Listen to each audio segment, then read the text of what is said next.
Amazing. Well, thank you so much, Mark, and everyone else getting me involved on this event. It's been amazing. So hopefully what I have to say today will give you some food for thought, shall we say, to walk home with, fly home with, get the train home with. So, a little bit about myself. So, firstly, I am an accessibility and UX consultant, so accessibility is a passion of mine, hence why I wanted to make sure you could hear.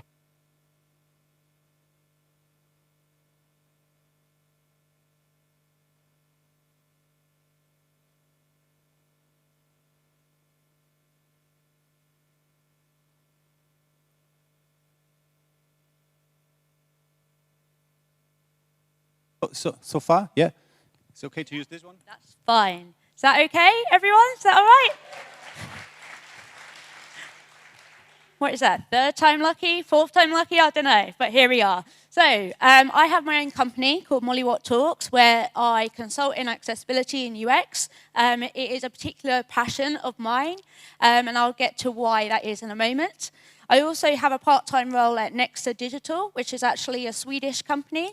And I basically run audits, accessibility audits, and inclusive design workshops there. So is your window open? I mean, that's a very open question, isn't it? But what does that actually mean to me? Now, this quote, I can't claim it as my own, unfortunately. I found it somewhere on Twitter, and it really resonated with me. And that is, no one understands inclusion like those who have been excluded. I have been excluded. I have a disability. So, sorry about that. So I was born into a silent world. That cute little curly-haired girl, that was me. And my parents discovered when I was 18 months old that I actually had a severe hearing loss, and I was given my first pair of hearing aids at 18 months old. Now, we had no reason for this. There was no family history with deafness or anything like that. So it did come as quite a shock. And from my parents' perspective, I was their first girl. They had 2 boys first, and then me. They thought they had parenting licked, and then came along me. So the first decision they had to make was, how was Molly going to be able to communicate? So if you come across a deaf person before, you probably understand that there's lots of different methods of communication. So you have sign language, BSL, which is British Sign Language over in the UK, oral, sign-supported English, lots of different routes. Now, my parents really felt passionately that I should be communicating orally because it was more inclusive. Not only just could I not be doing what I do today, but also in the classroom, making friends, getting a job. It was a really, really important task for me to be able to speak. So having received my first pair of hearing aids at 18 months old, I then had intensive speech therapy. So a lot of my childhood revolved around speech therapy, to be honest. But I began speaking from the age of 6. And when I say began speaking, that was kind of the first time I was stringing words along into a sentence. But that was also I could communicate and actually, first and foremost, put my hand up and ask for help if I needed it. And that was so, so important to my parents. So as I've just mentioned, my life quickly revolved around accessibility. How was I going to access communication in order to feel included in the classroom, in society, etc., etc.?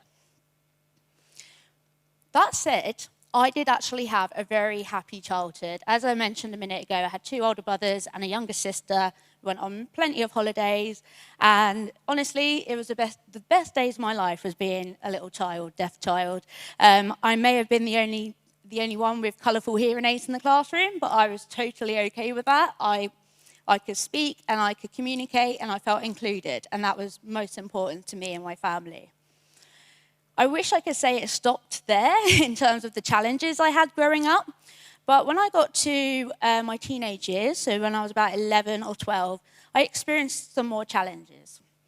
First and foremost, I was struggling to lip read, which for a deaf child was incredibly isolating because deaf people are so, so visual.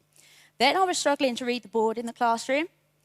And then I was experiencing lots and lots of headaches, and I was really clumsy, and we didn't really know what it was.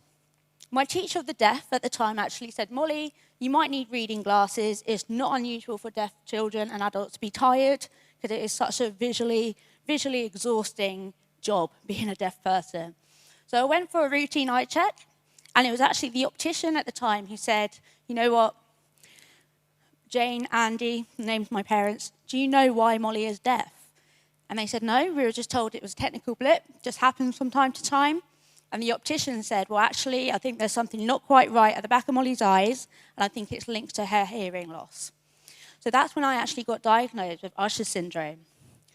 So Usher Syndrome is the most common cause of congenital deaf blindness. So never did I imagine I would actually be going blind, but they turned around and said to me at 12 years old, Molly, you're going to go blind. They said you shouldn't experience too much of a visual deterioration until you're in your late 20s, early 30s, but it is going to go. So that was incredibly exciting to hear, as you can imagine, not.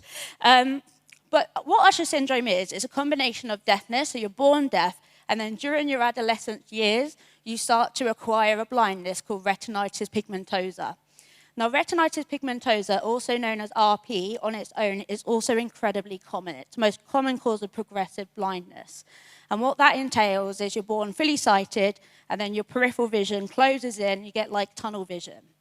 The rate of progression and how much the person loses depends on the person. Now, I was pretty unlucky. I went from being partially sighted at the age of 12 to severely sight impaired, which is politically correct for blind at the age of 14. So I now have 5 degrees vision. So you might have seen me sort of waddling around with my cane over there. That's the reason I have that. It's not just an accessory. I actually need it. And my best friend here, she's also here guiding me. That's, you know, any excuse to bring a friend on a work trip, right? So my life evolved even more around accessibility. So not only was I struggling because I couldn't hear very well, but I coped pretty well with my hearing aids. I also was experiencing such a dramatic change visually, and I needed to be able to access my education, to feel included, again, into the classroom, into society, friendship groups, and so on. But the question was how?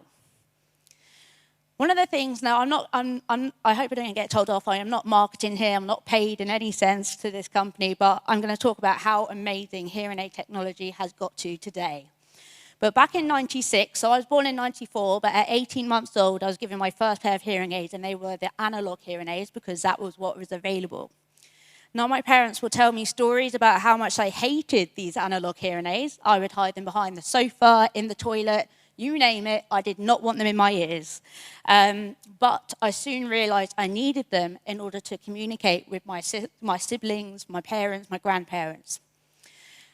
Fast forward a few years to when I got to about 8 or 9 years old, I got given my first pair of digital hearing aids. And one of the things about this, and I remember so vividly to this day, was taking our dog at the time for a walk with my brother, my next brother up. And it was autumn time, and I remember walking around and wondering what the sound was on the ground, and it was the leaves. The leaves were crunching. And I was like, leaves make sounds? What? And I just remember my brother, who was hearing and sighted and all the rest of it, he says, yeah, obviously. Like, but I was like, wow, like, this is so fascinating. And it was also the first time I heard birds as well, which for a little 8 or 9-year-old was just amazing. It was so fascinating. And I think this was when I realized just how important the hearing aid tech was to me as a deaf person. Then I got to the age of 20, so I'd been registered blind a good few years at this point, and I was introduced to smart hearing. Now, what is smart hearing, you ask? Basically, a new, better pair of hearing aids that comes with an app, because everything's got an app now, why not have an app for your deafness, right? So what the smart hearing element is basically Bluetooth connected to my iPhone and my Apple Watch with an app where I can adjust my treble, my bass, my background noise. I can also apply location services to it. So if I'm going to Starbucks and I've adjusted the acoustics beforehand, the next time I walk into Starbucks, it automatically changes, which is just amazing. The last and final feature, I mean, there's quite a lot to these hearing aids, but the one that's mind-blowing to me, as someone who is deaf-blind, I'm incredibly reliant on my hearing aids. If I didn't have them now, I'd be very lost. However, like all tech, it breaks sometimes. So if one of my hearing aids crashes for whatever reason, doesn't work, and I'm away working at a conference like so, it's happened before, I would really, really freak out. I'd be like, oh my goodness, it's almost as bad as not having any hearing by having one hearing aid working, because it's really disorientating. But what I can then do is I can open up this app, I can fill in a little form that basically specifies what the issue is, which hearing aid, is it making any noises, what were you doing when it happened, etc., etc. This form gets sent to an external audiologist. Audiologist picks it up within 48 hours. And what that audiologist does, she reinstalls like a new audiogram. And the audiogram gets sent back to my iPhone. And I receive like a software update, if you like you do when you need to update your phone. I take my hearing aids out, and I scan it next to the phone, reinstalls new software, fixes the hearing aid.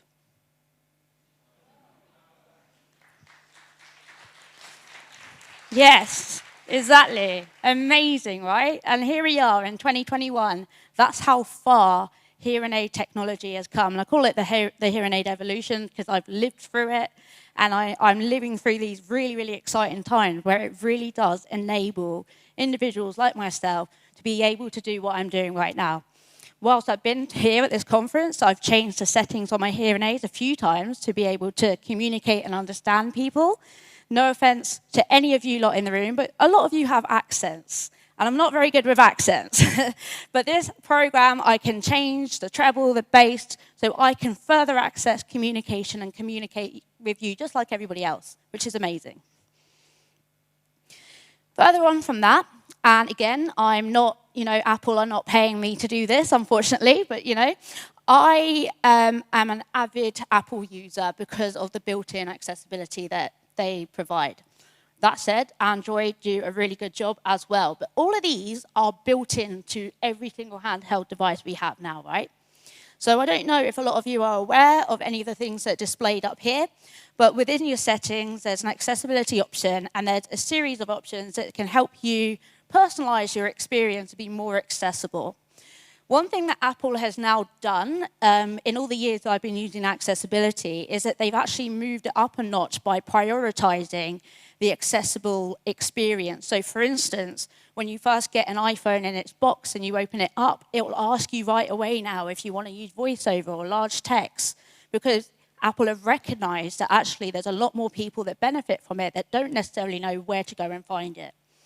Color filters is a really good one because it applies a screen, like a filter, if you like, which reduces glare and so on. VoiceOver is the one that everyone's heard of. It's a screen reader that blind people use. It's very navigational, so everything you see on your screen is read out to you. Now, I'm a deaf-blind person, right, and I rely on technology, but I do not rely on a screen reader. And that always shocks people when I say I'm blind and I don't use a screen reader. Designers, developers are like, what? How? How does that happen? But we'll talk more about that in a moment. The rest of my accessibility toolkit, I like to call it, is my guide dog, bless her, Bella. How cute is she? She would normally come away with me on work trips, but with COVID and all the paperwork, I couldn't be bothered, to be honest. So I've got my friend instead, who is almost as cute as her. But yes, the Apple Watch is a really interesting one because when it was first launched, everyone was unsure about the Apple Watch, right? Everyone was like, this is a con, Apple just trying to persuade you to get an iPhone, blah, blah, blah. I got it purely out of curiosity and with the intention of returning it within 14 days. I was just curious to know what this Apple Watch would do for someone like myself who relies on technology as a deaf-blind person. Now, I wrote a blog. It went viral, and I think it was because it was probably one of the first positive reviews on the Apple Watch, and from the perspective of someone who relies on tech. This blog went viral, it crashed my website, and I didn't know what to do. I panicked big time. Philip Schiller over at Apple in Cupertino retweeted the blog, and that's when my website crashed and I panicked. But it certainly has been ever since then. So I wrote this blog probably about 5 years ago now, and there's been a real interest around wearable technology and how inclusive and accessible it can be for people with disabilities. So I've left that screenshot up there. If you want to go and read that blog, please do. But yes, moving on. Who here has heard of Helen Keller? Now, I can't see you. It's really dark, so just shout at me.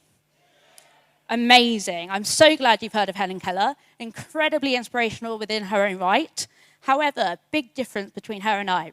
No, the same thing about me and her is we're both deaf-blind.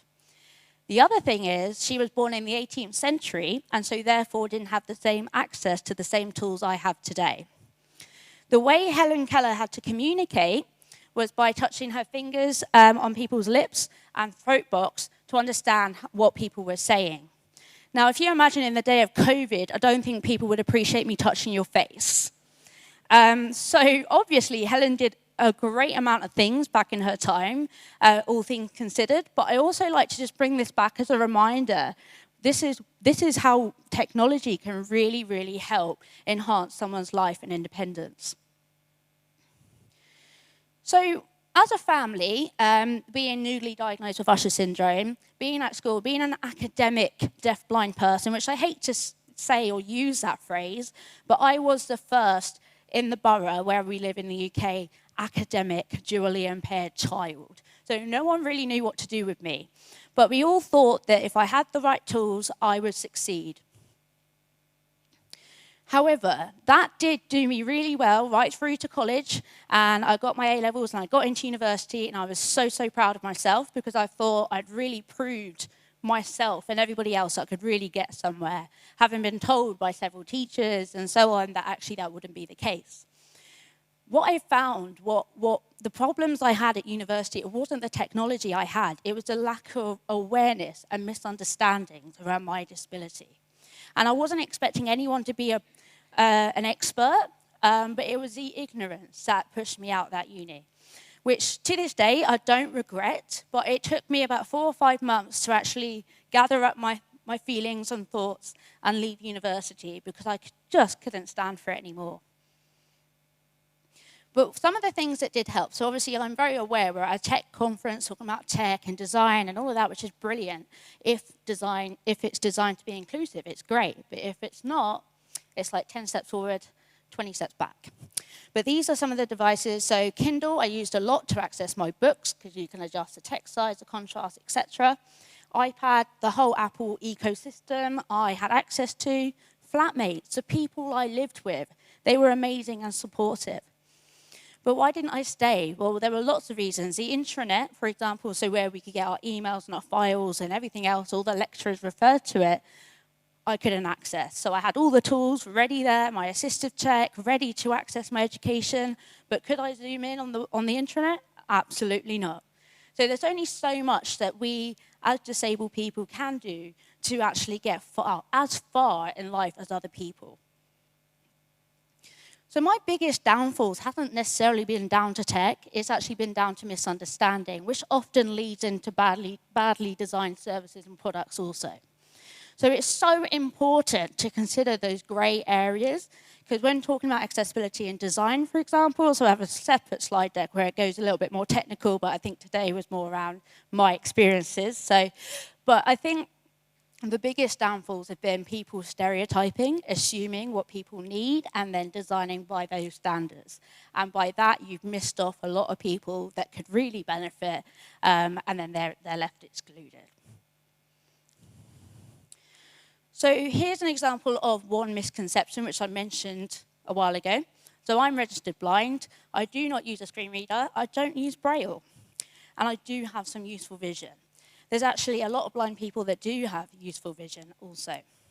I'm also deaf, I'm oral. If I had a penny for every time I've turned up to an event and they've had a BSL interpreter there ready to go, the poor person has wasted a journey because I don't need sign language. I'm quite happy with the old captions. Well done, Mark, for doing this. This is great. But those are assumptions that people make still to this day. People assume that if you are deaf, you communicate one way, and if you are blind, you see a certain way. But how do blind people read, you ask? So, of course, there are people that use Braille. There are people that use audiobooks. Everything is a spectrum, though. It's really, really important to understand that. So I'm not just talking about the blind community, all of the communities.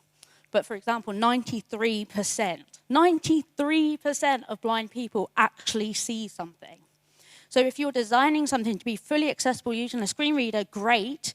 You've built it to be accessible for the minority, but the majority is still not going to be able to access your website.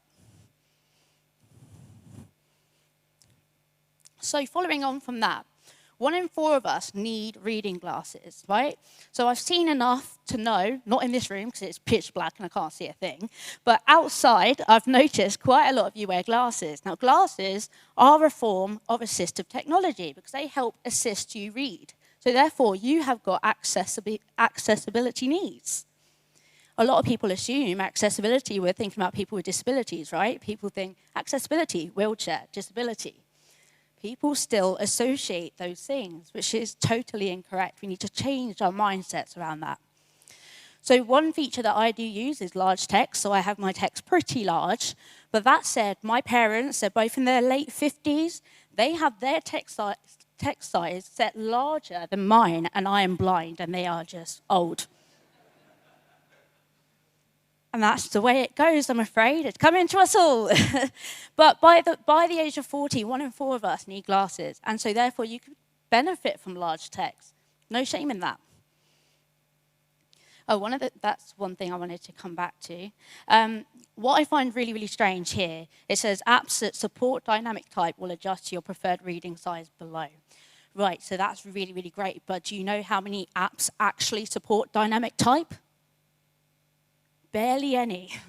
Barely any, which is the most infuriating thing, because if you're installing an app and the app recognizes this person is using large text, why wouldn't the text be adjusted to their preferred reading size?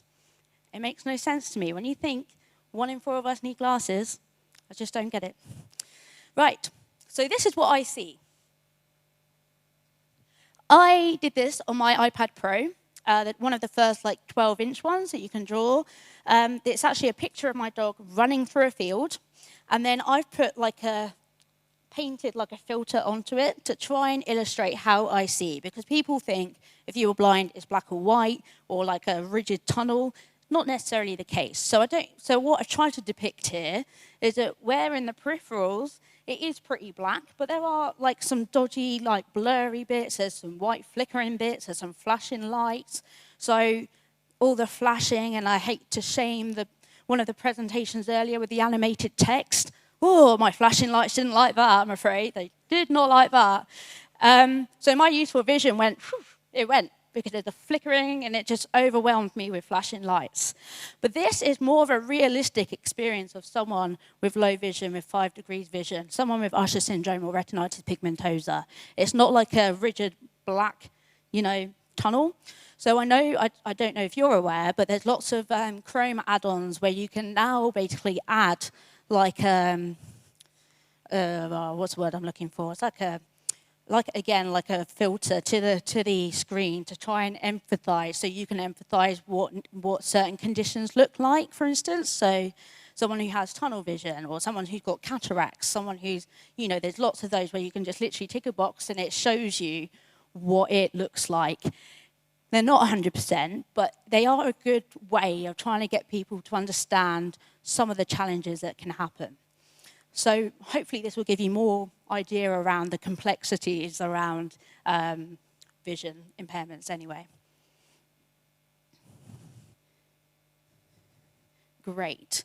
Now, I don't know how well this is going. I might have to go to my laptop in a moment, but this is a very short clip that I just wanted to show of a good experience as someone using Apple, again, sorry, but some of the accessibility that is available, not just on Apple, but on Android.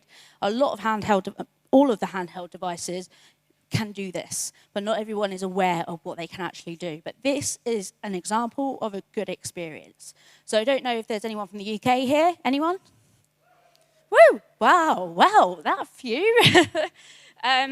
But BBC Sport, not particularly my interest, but I just thought BBC Sport would be a better one than BBC News. Don't want to see, all of that. So I've just picked this very neutral screen recording, basically. What it's going to demonstrate is bits of pinch zoom. Who here has used pinch zoom? Don't lie. Everyone uses pinch zoom, right? Everyone. So why isn't every website designed to be for that to happen. Like, why? I just don't understand. But anyway, BBC do it really well. So there's pinch zoom, there's reader view. Has anyone heard of reader view in Safari? Chrome do, yeah? So what that does is it reduces all the clutter. It's just nice, plain text with a dark background or whatever your preference. That's great. I tend to use that for like heavy pages of text. So if my eyes are quite tired, I can do that. And then I mentioned a moment ago, I do not use VoiceOver. Now there's a second screen reader available on iOS called Speak Screen. Has anybody heard of Speak Screen? That's what I thought. No one's heard of Speak Screen. Speak Screen is actually originally designed for those with cognitive impairments because all it does is it reads out the text. It's not navigational. It's just text top to bottom, and that is it. Nice and simple. I'm more likely to use this screen reader than I am the navigational one because I have useful vision.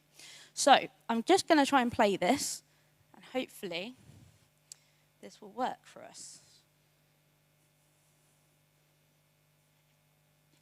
Right, see, I'm zooming in. It works really nicely. It's not pixelated. I'm going to find a random article that does not interest me in the slightest. This is the reader view element. So, yeah, and now this is Speak Screen. Oh, is there audio coming through there? It should be audio. It's okay. It's basically reading what the words, as it highlights, it's reading what it says. And there's a little toolbar where you can speed it up, slow it down. You can change the voice as well, which is great. In reader view, you can also change the contrast, colors, so depending on so really have that ability to personalize your experience because no two people are the same. So I like this sort of contrast and text size. I'm very, very comfortable. And I think, yeah, that is. So this is a zoom in feature that is available on iPhone. So the blob that has the arrows, that's a zoom controller. So if you notice as I've zoomed in, it's cut out all of the content. So it's actually quite hard to use this. I would use this as a very last resort. So if on a website I'm really struggling to see the checklist, see the boxes to tick, I will use Zoom, the iOS Zoom. But it is really, really tricky. I would much rather be able to go into Chrome or Safari and enlarge the text size so it sits nicely in the page and I don't lose any content. But not every website does that very well. So one of the things, I guess, with accessibility is recognizing that it is a spectrum. There's lots of big gray areas, but there's also similarities. But that's just like humanity in general, right? If you can't put two people together, when no one's the same. You can't stereotype and assume that every person with disability is the same or different or whatever. If I had a penny for every time someone's met me and gone, oh, my nanny is deaf, that's, as if they know exactly what my experience is. And I get that. We do that as people. We try and relate to that person, but it doesn't mean that you know the extent of the grey area that's out there. Let's talk numbers, shall we? Everyone likes statistics. So 1 billion people are living with a long-term disability worldwide. Now, arguably, I think this number is bigger, larger, whatever word you want to use, because there are lots of people that are undiagnosed, wait years for a diagnosis, people that don't identify as disabled, people with long-term impairments that aren't necessarily classed as a disabled person, but all of those people that would benefit from accessible design, just like what I said with the large text thing, we're not just thinking about people with disabilities. We don't want to forget them, of course, but when we're thinking inclusively, we don't want to just assume that we're just aiming for the 1 billion. There's so many more of us out there. In the UK, about 14.1 mil. So 22%. In Sweden, 10.2. So it's around the 20% region everywhere, which is quite a big number. But again, I'm arguing it's bigger. So many more people out there. The challenges, as you can imagine, have gone up substantially as a result of COVID. I actually have to confess, the first lockdown I absolutely loved. I loved the fact I didn't have to see people and I could hibernate at home. But of course, that did get old quite quickly. But I did notice that because I knew how to use my tools, my technology, I was able to still socialize online, still check into work, all of these things. But the people that didn't, those were the ones that were excluded even further. They were isolated. And then the downfalls of mental health and all of that on top of what was a global pandemic that was incredibly frightening for lots and lots of reasons. So the big question is how, but also why do people get it wrong? Now, WCAG, Hidi mentioned earlier, which is a really, really great place to start. However, it's not the be-all, end-all. In my opinion, checklists don't work. But a quick tip, because I'm not going to go into the technical stuff, quick tip, who here uses a tab key? Yes. How annoying is it when that doesn't work? Thank you. Make sure the tab key works, people, because almost all assistive technologies rely on the tab key. So make sure everything is accessible by a tab key. So that's the only technical tip I'm going to give. Moving on from that. In my opinion, checklists don't work because it's very black and white. As I've mentioned, I've been banging on about the grey areas, etc. But nothing is black and white in life. So it is like trying to fit a square peg in a round hole. Interesting one, but I just found that, and I thought, yeah, I'll put that in there. But this is why people get it wrong, because they think, right, we're looking down the checklist, tick, tick, tick, no, tick, no, tick. And one of the things WCAG do is it does target a lot of the screen reader experience. There's a bit on color, which is great.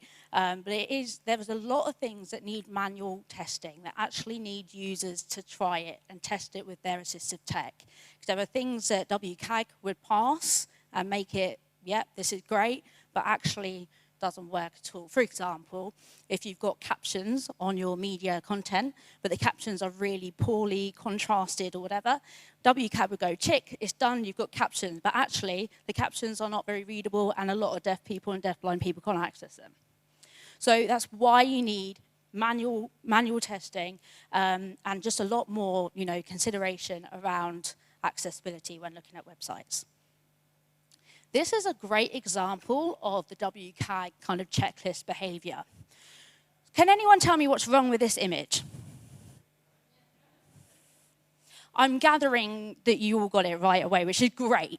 So yes, it says, door locked when lit, and underneath it's got Braille. So if you're a Braille user, it's likely you don't have any useful vision. How are you going to know it's lit? Now, this was Virgin Trains over in the UK. I am delighted to tell you these don't exist anymore. But there are so many instances like this. And the reason being is they've looked at WCAG or that like behavior and they've gone, right, we need to make sure all our signage and labels are accessible for blind people. Braille, tick. And they've stopped it there. They've forgotten that actually Braille is something that does very much exist, but a lot of blind people don't use it because everything's digitized now. Yes, you can get Braille thingy-majiggies, but I personally, it was pushed on me when I was little, and I was like, absolutely not. I'm quite happy using my large text and so on. Again, it's a very individual thing, but this is just, no, don't do it. Yes, so I highlighted the Braille in case no one could see them. Right, so my main point being here, users must be involved in testing products for general usability. A lot of issues that come up are actually usability issues, and so they tend to be quite easy fixes. And when I talk about testing, I'm talking about inclusive testing. So make sure you've got testing of a variety of users, different age groups, different abilities, etc. That's when you're going to learn more about your website than ever before. That's something that's so, so crucial, and to have the users involved from start to finish. People like myself who rely on technology perhaps the most, as I've explained before, I was introduced to tech and accessibility at 18 months old. I'm growing through this life with tech as it innovates and it gets better, and it's enabling me to do so much more, and I'm just going to continue on this path. And I want things to be built to be accessible. And if they're out there and they're available to me, but I can't use them, that's infuriating. So that is when we would get excluded, because it's like, oh, so frustrating. So yes. How do we think differently? So this slide might be a bit corny, but think of yourself. Think about you in 20 years' time. Think about your parents, your grandparents. What will change, or what has changed with them?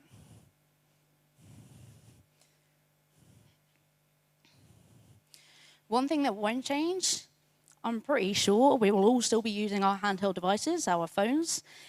We will still be wanting to access content. We'll still want to be doing stuff, right? We're not just going to drop our phones in a quarry somewhere and just fall off a cliff. We're not going to do that. We're going to continue and continue and continue and use our devices. The only thing that will change is how we do them. So I hate to say it, we're all going to get old, right? If we look at our parents and our grandparents, we can all acquire things. I talk about my dearest old granddad a lot, who is 82 years old. And me and him, we're like this. Fingers crossed, we're like this. We're really, really close. Me and him are basically the same person. He is deaf. The only difference is he won't admit he's deaf. He definitely is deaf. His deaf, blind granddaughter can walk up to his house and hear his telly on outside, and he won't admit he's deaf. But anyway, that's another story. But he's also just been diagnosed, a couple of years ago, with age-related macular degeneration. Very, very common. He's 82. It's kind of just expected now. Everything just starts to fail. So the way he accesses content is the same as mine. And actually, I tell this story quite a lot, but I think it does hold value, is that he was one of these classic technophobes. Oh, no, I don't like technology. No, no, no, no. Now, my next brother up, I mentioned a while ago, he was training to be a pilot for British Airways a few years ago, which meant he had to live in Spain for just under 2 years. And so he would be calling us every other day, how's Jack doing, how's Jack doing? And we would say, Grandad, if you had an iPad, not only could you speak to him, you could see him. Because he lives over in Liverpool, which is 4 hours away from us in the southeast, so we didn't see him much. And of course, Jack over in Spain didn't see him at all. So that was what persuaded him to get an iPad. Now, we got this iPad, we set it up exactly how I have mine set up. So large text, color filters, I showed him how to use speak screen. I just made all these adjustments for him. Sky News is on there, BBC Sport, all of the easy apps. Now, we're more likely to get hold of him on FaceTime than we are on his house phone. Now, I don't know if that's because he can't hear his house phone, but that's another story. So he uses his iPad because he realizes how easy it is to use, and actually, that's arguably because of the accessibility that I applied on there. So what changes is how you do it. So, whether you're going to get glasses, whether mobility might start to struggle, you'll still want to do things, hopefully. Like, you shouldn't want to stop doing things. You should carry on doing things. But it'd just be changing the way you do these things. Because a lot of the aging population, I just talked about my granddad, have very similar experiences to those with sensory impairments, for example. So I can relate, as someone who's deafblind, I can't speak on behalf of other people with disabilities, but a lot of their experiences are very similar to those of us that have been born with sensory impairments. So, like I say, my granddad and I, we're basically the same person. The difference is however many years between us. So, these are the things that we have to consider.